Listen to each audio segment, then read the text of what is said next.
Imaginez un pays assis sur un trésor gigantesque, un sol tellement riche que les géologues l'ont surnommé le scandale géologique. Ce pays, c'est la Guinée. Pendant longtemps, elle a surtout exporté ses ressources naturelles brutes. Mais aujourd'hui, quelque chose est en train de changer. Depuis quelques années, la Guinée a décidé de passer à la vitesse supérieure, de ne plus se contenter d'être un simple fournisseur de matières premières. Non, la Guinée s'est lancée dans une véritable course aux grands travaux, des projets titanesques capables de redessiner complètement son avenir. Routes, barrages, ports, mines, chemins de fer, le pays entier est en chantier. Et ce n'est pas une exagération, on parle de projets qui mobilisent des milliards de dollars, des milliers de travailleurs et qui attirent l'attention des plus grandes puissances économiques du monde. Alors accrochez-vous, car aujourd'hui, je vais vous embarquer dans un voyage fascinant au cœur des 10 mégaprojets les plus importants de la Guinée en 2026. Des projets qui pourraient transformer ce pays d'Afrique de l'Ouest en une véritable puissance économique régionale. Et pourquoi pas, mondiale. Mais avant de plonger dans ce tour d'horizon, prenez 2 petites secondes pour vous abonner à la chaîne, activer la cloche et liker cette vidéo. Cela nous aide énormément à vous proposer toujours plus de contenu documentaire de qualité. Merci d'avance, et allons-y. Numéro 10. Le méga-projet Simandou, le géant du fer guinéen. S'il y a un projet qui symbolise le potentiel incroyable de la Guinée, c'est bien le Simandou. Ce n'est pas un simple gisement de fer, c'est un véritable monstre minier. Imaginez une chaîne de montagnes s'étendant sur des dizaines de kilomètres, renfermant l'un des minerais de fer les plus purs jamais découverts dans le monde. On parle ici de réserves capables d'alimenter pendant des décennies les aciéries de Chine, d'Europe et même d'Amérique. Mais le Simandou, ce n'est pas seulement de la roche et du minerai. C'est un projet d'infrastructure colossal. Pour exploiter ce trésor, il faut construire une ligne de chemin de fer de près de 670 km, traversant plaines, montagnes et forêts, afin de relier les gisements au littoral atlantique.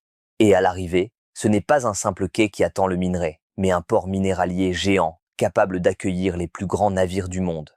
Ce projet, évalué à plusieurs dizaines de milliards de dollars, mobilise actuellement des milliers de travailleurs, guinéens comme étrangers, qui œuvrent jour et nuit. Et si tout se passe comme prévu, les premières exportations pourraient démarrer dès la fin 2025 ou courant 2026. Imaginez l'impact. Des revenus fiscaux colossaux, des dizaines de milliers d'emplois directs et indirects, des villes entières transformées autour de cette nouvelle manne économique. Bien sûr, tout n'est pas rose. Le Simandou fait face à d'immenses défis. Retard possible, tensions sociales liées au déplacement de population, pressions environnementales sur une région riche en biodiversité. Mais malgré ces obstacles, le Simandou reste une promesse incroyable. C'est peut-être le projet qui, à lui seul, peut propulser la Guinée dans une autre dimension économique.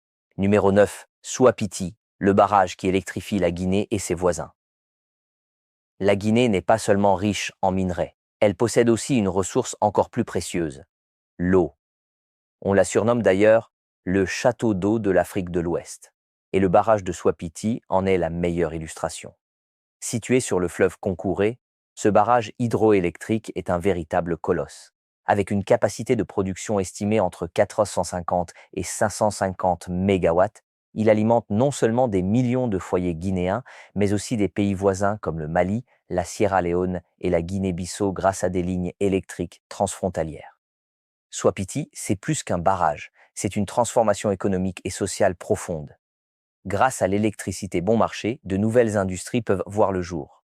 Les zones rurales accèdent à l'éclairage, les écoles et les hôpitaux fonctionnent mieux, et des projets agricoles irrigués deviennent enfin possibles. Mais il faut aussi parler des sacrifices. La construction du barrage a entraîné le déplacement de nombreux villages. Des familles entières ont dû quitter leurs terres ancestrales. Si certains ont vu leur vie transformée positivement, d'autres estiment avoir perdu plus qu'ils n'ont gagné. Malgré ces tensions, Souapiti représente une avancée majeure. En 2026, il sera l'un des symboles d'une Guinée qui éclaire non seulement ses propres citoyens, mais aussi toute une partie de l'Afrique de l'Ouest. Numéro 8, l'aéroport international Ahmed Sékou Touré, vitrine d'une Guinée moderne. Dans un monde globalisé, un pays qui veut attirer investisseurs, touristes et partenaires commerciaux doit avoir une infrastructure aérienne à la hauteur. Et c'est exactement ce que la Guinée est en train de réaliser avec la rénovation et l'agrandissement de son principal aéroport, situé à Conakry. Les travaux prévoient la construction d'un nouveau terminal passager capable d'accueillir plusieurs millions de voyageurs chaque année. Mais ce n'est pas tout. Un terminal cargo moderne est en cours de finalisation pour faciliter l'exportation non seulement des minerais, mais aussi des produits agricoles. Les pistes sont rallongées et modernisées, les parkings agrandis et les systèmes de sécurité totalement revus. Ce futur aéroport ne sera pas qu'un lieu de transit. Il deviendra une véritable vitrine de la Guinée, car plus de vols signifie plus d'opportunités d'affaires, plus de touristes et une ouverture vers de nouvelles destinations internationales. Imaginez Conakry transformé en hub aérien régional, capable de rivaliser avec Dakar, Abidjan ou Accra. C'est exactement la vision derrière ce projet. En clair, à partir de 2026, l'aéroport Ahmed Sékou Touré pourrait devenir l'un des plus grands symboles d'une Guinée moderne, connectée au monde et prête à jouer dans la cour des grands. Numéro 7.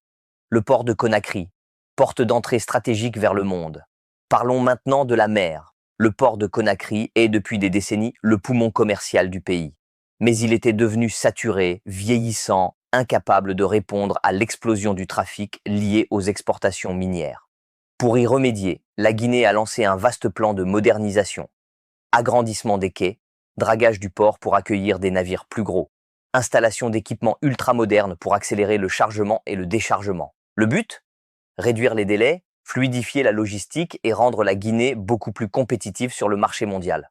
En 2026, ce ne sera plus le vieux port encombré de Conakry, mais un hub maritime moderne.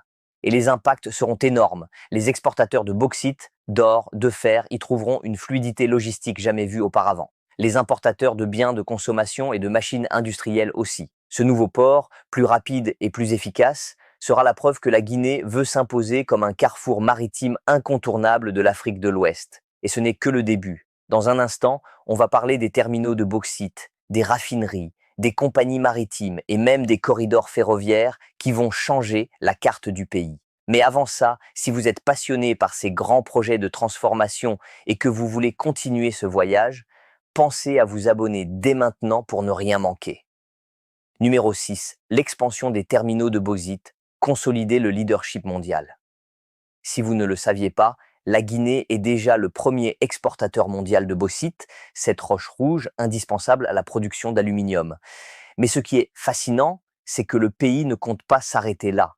En 2026, plusieurs terminaux spécialisés, comme ceux de Dapilon, Katouguma et Kamsar, connaissent d'énormes extensions.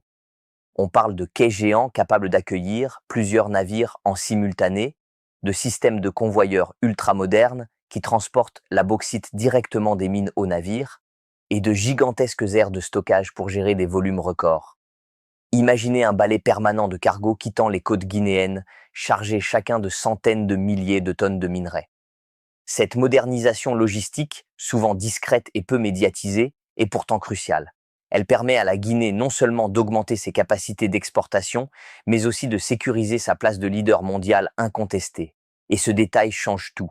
Quand les investisseurs étrangers voient un pays capable d'assurer un flux logistique stable, rapide et efficace, ils n'hésitent pas à s'engager. Résultat, plus d'emplois, plus de devises et une croissance qui se consolide. En clair, ces terminaux sont les poumons silencieux de l'économie guinéenne. Numéro 5, les raffineries d'alumine, la grande révolution industrielle. Pendant des décennies, la Guinée a surtout exporté sa bauxite brute. Mais qui dit exportation brute dit aussi perte de valeur ajoutée. Car la transformation de la bauxite en alumine, puis en aluminium, se faisait ailleurs, en Chine, en Europe ou au Moyen-Orient. Aujourd'hui, cette logique est en train de changer. La Guinée veut désormais transformer localement sa matière première. C'est une véritable révolution. Plusieurs projets de raffinerie d'alumine sont en cours, soutenus par de grands groupes comme Emirates Global Aluminium, UGA ou encore des consortiums internationaux. À partir de 2026-2027, ces usines devraient en produire plusieurs millions de tonnes d'alumine par an. Pour la Guinée, c'est un tournant historique, car cela veut dire plus d'emplois qualifiés, plus de transferts de technologie et surtout plus de richesses retenues sur place. Transformer la logique, au lieu de vendre un produit brut à faible valeur, la Guinée capte désormais la valeur ajoutée. C'est exactement la différence entre rester dépendant d'un marché mondial imprévisible et devenir un acteur majeur de l'industrie mondiale de l'aluminium. Et si vous regardez l'histoire des pays émergents, vous verrez que c'est toujours au moment où ils transforment leurs ressources localement qu'ils franchissent un cap décisif dans leur développement. Numéro 4, la renaissance de Frigia, symbole d'un renouveau industriel. Pour comprendre la portée de ce projet, il faut faire un petit retour en arrière. La raffinerie de Frigia, située dans la ville de Fria et exploitée par le géant russe Rusal, a longtemps été l'un des fleurons industriels de la Guinée. Mais pendant des années, l'usine a connu des arrêts répétés, plongeant toute une région dans la crise économique et sociale. Aujourd'hui, Frigia renaît. Grâce à des investissements massifs, les installations sont modernisées et la production redémarre progressivement. Ce n'est pas seulement une usine qui repart, c'est toute une ville qui respire à nouveau. Des milliers de familles retrouvent un emploi, le commerce local reprend vie et la confiance revient. La symbolique est forte. Frigia prouve que la Guinée peut réhabiliter et moderniser ses infrastructures industrielles au lieu de les abandonner.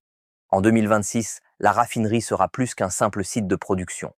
Elle incarnera la résilience et la volonté du pays de se réinventer. Et quelque part, Frigia envoie aussi un message clair aux investisseurs étrangers. La Guinée est prête à remettre sur pied ses anciennes gloires pour construire un avenir solide.